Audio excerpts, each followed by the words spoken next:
Hello everyone, I'm Lonnie, and I'm back to share some delicious food with you. Today, we're making dry pot baby cabbage. Without further ado, let's get started. First, cut the ginger into small diamond shapes. Slice the garlic. Chop the baby bok choy into sections.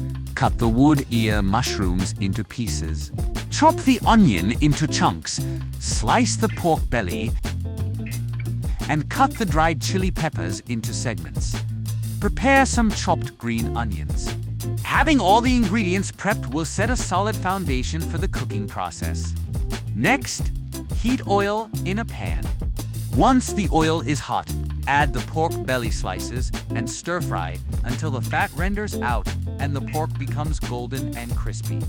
Then add the ginger slices, garlic slices, and dried chili peppers and continue to stir fry to release their aromas.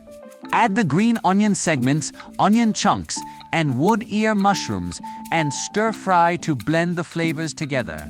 After that, add the baby bok choy and stir fry, allowing it to absorb the flavors of the other ingredients.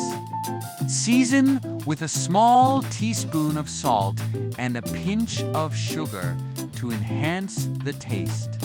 Finally, add a dash of steamed fish soy sauce for a unique flavor.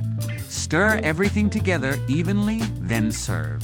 This dry pot baby bok choy dish is rich in flavor, aromatic, and pairs perfectly with rice.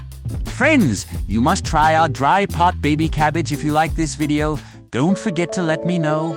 If you find it helpful, please like and share.